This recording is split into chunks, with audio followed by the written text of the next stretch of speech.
weirdly, I didn't really, I suppose, choose. I think it's funny, an awful lot of hairdressers, I don't think necessarily choose it as their first thing that they think of. And I actually, would you believe, Greg, always wanted to be in the army. I never wanted to be a hairdresser. I suppose I fell into it. I know as well. I think my auntie had a hairdressing salon. I was always good at art and I always loved being creative, but I think it was the environment and the crack, and there was two really good looking girls working there as well, which helped. Okay, so I got into hairdressing when I was 13. My dad got me the job. I think because I was the wildest of his 5 daughters, he felt maybe I needed a bit of taming. Okay, Greg, my earliest memory of being asked what I wanted to do was probably at about 6 or 7. And always, I used to go with my mum to get her hair done every week to the salon, and just sit there kind of in awe of all these really cool people. And madly enough, like, I actually started hairdressing when I was about 6 years of age, and as some people say, I had it in the womb. I mean, I was all I ever wanted.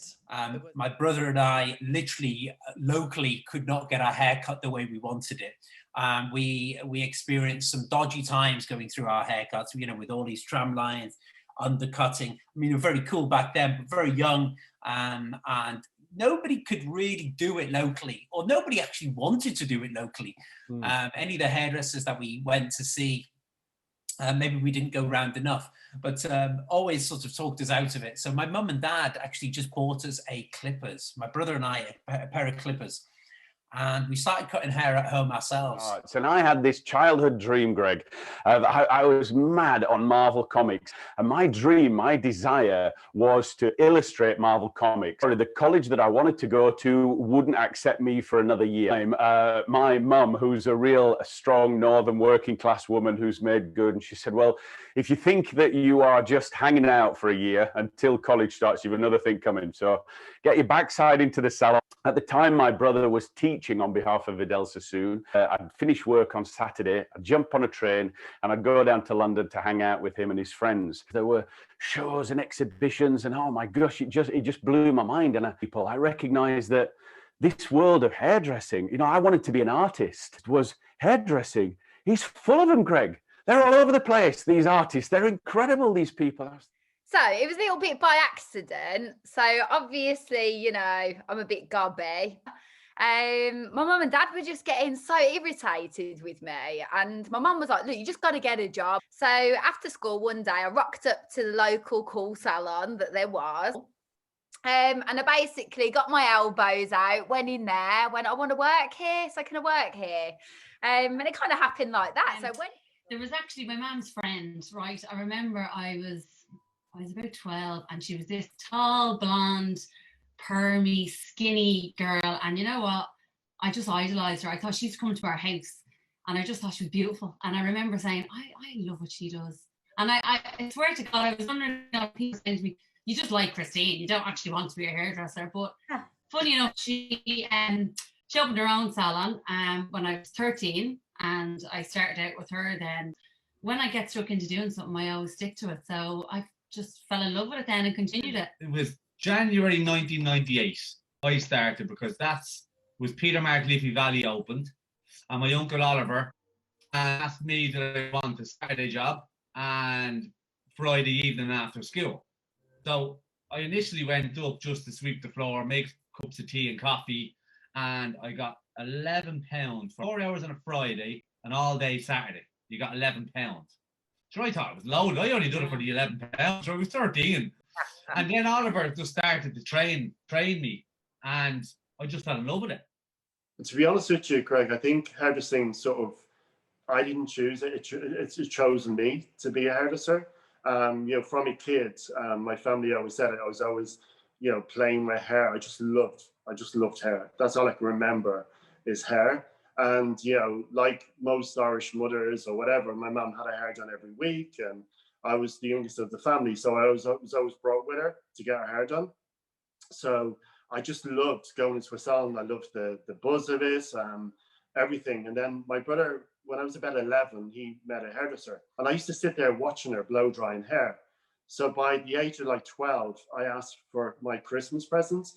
I asked for hairdryer and brushes and all this stuff. And I don't know if you remember Shape and Hair, that used to be in the Ilex Centre. Yeah, yeah. And I remember I used to walk past there because my grandmother lived in town and I went to school in town. So I used to go past there and I knew everything I wanted. So I got all these brushes and this hairdryer for Christmas. And then I was blow drying neighbors' hair. So I used to blow dry my mom's hair then and my sister's hair. I remember when I was around 13, I went to Peter Mark in the Ilex Centre. And I asked, was there any jobs going or whatever? So they told me to come for an interview and I met Des. When I was like 13, I decided I really wanted to be a hairdresser. And I kept saying to my grandmother, you know, I really want to be a hairdresser. I really want to be a hairdresser. So she kept saying, well, go and try and get a job. And if you like it, then I'll speak to your mum and dad about it. Because my dad didn't want me to be a hairdresser. He was a builder and he wanted me to sort of follow in his footsteps. And, you know, when we were going into hairdressing at that age, you know yourself, Greg, you know, being a hairdresser, there was always the stigma with it. And I didn't realize you had to be 14 at that time to get a job. So I lied and I said I was 14. So I used to go to the Ilex Centre on late nights to work and then work on a Saturday. When it came to my apprenticeship, Des didn't have any apprenticeships at the time. So Des sent me down and he says to me, well, we have an apprenticeship in another Peter Mark salon. So what about if you go there?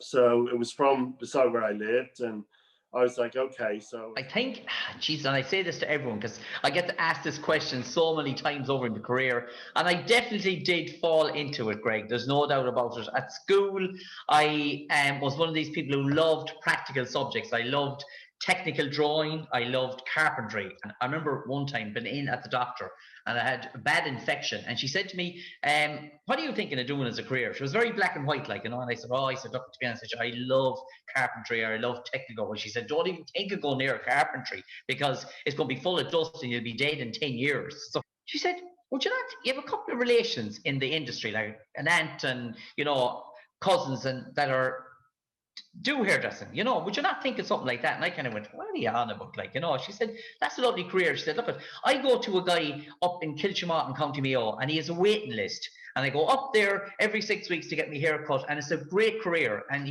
she said, you'll meet lots of women and everything. And I said, oh, God, there's a good one now. Maybe there's an opportunity, you know, when I was a young fella to meet lots of women.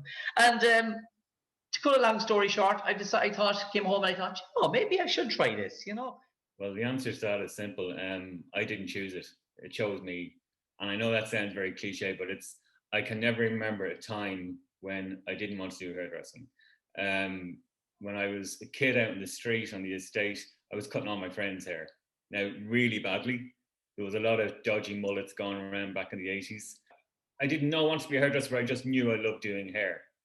So around 16, I think it was. So I thought I better do something about this thing of hairdressing, seeing how I could get into it, basically. So I went down to the local FOSS office, it was FOSS at the time, and there was a hairdressing course on that I applied for. So to get onto the course, you had to do a number of different tests, aptitude tests, and a dexterity test was one of them. The dexterity test was where you had to move bolts from one pole to another quickly. So anyway, at the end of that day, I thought I'd done really well. I was sure I got the course. 2 days later, got a phone call. It was a lady from FOSS, and she said I didn't get the course. And she asked me, had I ever a problem with my hands? I said, sorry. Yeah, I said, I don't think so. I'll check with my mother. No, I've never had any problems with my hands. Basically, I didn't move the bolts from one pole to the other pole quick enough. So I didn't get, but I mean, that could have thrown me off the whole career path that I wanted to go. No, Jesus, something wrong with my hands. But anyway, I didn't let that sway me. And on fifth year holidays, in fifth year in school, on the holidays, I went down to Peter Mark. And I said a time, I said to myself, every Friday at 4 o'clock, I'm going in to see if there's a job. I'm going in to ask for the manager and see if there's a job. And I just knew if I hounded her enough, I like clockwork, went in every week at the same time. If I hounded enough, if something did come up, she'd give it to the nuisance that was coming in every week. So she did, and got a summer job after about 5-6 weeks, I think, of hounding her. And it came time to go back to school, and thank God my parents, I still remember my ears to the bedroom wall listening. They were talking about it. Would they let me leave school to go and do this hairdressing thing? Because nobody else in this family ever had done hairdressing before. Yeah. And so they said, yeah, you can. I was 15 and I had a cousin, Norman Jacob, from the UK, and he used to come over and cut my mum's hair in the garage. And I just thought he was a great guy, a really cool fella. He wore big long jumpers and boxing boots. He had a diamond in his tooth, a couple of highlights. He had an amazing girlfriend. Her name was Carol, an Indian girl. And I used to wait to sort of get a good night kiss from her before I went to bed. And I was obsessed. So I thought, you know, my God, this fella has it made. So I just, the summer before my intercert for school, I asked Norman first, could I go over to Maidstone in Kent, where he actually lived, and he had his first salon. And he always worked there on a Friday and a Saturday. And I said, could I go over and work for the summer? So I did that. And he was the one who told my mum, I don't know whether, he's going to be any good or not, but he's mad into it. Like he's going crazy with the girls, and he's sweeping the floor. He's going to really enjoyed it. And, he was the mentor for me in the sense of, like, he knew a lot of hairdressers. He put me in the right direction. And he said to my mother, just let him go and see how he gets on. He's so young. He might as well give it a go. I fancied the girl who worked in the salon. It's as simple as that. I won't say her name because she can see this, but there was a Bewley's restaurant right across where the salon was, and I used to have my lunch there. And then I'd look over at the window, and she was working in the window, and I'd be like nearly shaking. And my uncle, my mum's sort of uncle or godfather worked there. His name was Hervey Olivieri. It was in Peter Market, Stillorgan, and he got me in the door. And yeah, I mean, as I said, you don't have enough time in the day for me to tell you the rest of that story then, Ooh, do you know what? I actually wanted to be an actress. So I just always wanted to do acting. And my mom used to always say, because of the amount of times that she got called up to school because I was like sick. And she was like, oh, here we go, the Abbey actress. I got actually, in 1995, I got accepted into the Gaiety School of Acting. But my mom and dad were just like, oh, you need a real job. I know that's a terrible thing, but that's what they didn't see acting as a real job. Anyway, I actually just wanted to leave school. And the reason I wanted to leave school was I felt like nobody, I don't know, I just felt like the teachers didn't really get me. They didn't kind of, I was so creative and I was so sometimes in my own little world, that I nearly looked, is it disengaged? So I kind of felt like, I wasn't understood in school, and I actually just wanted to leave school. So hairdressing was actually, named as one of those jobs that you could leave school for. And I actually went into Peter Marks on Grafton Street as well. I went into Cat's Hair Group. So I went into a few places, but I was determined. I got a job that day. I actually got offered a couple of jobs. I got offered a job in Cat's.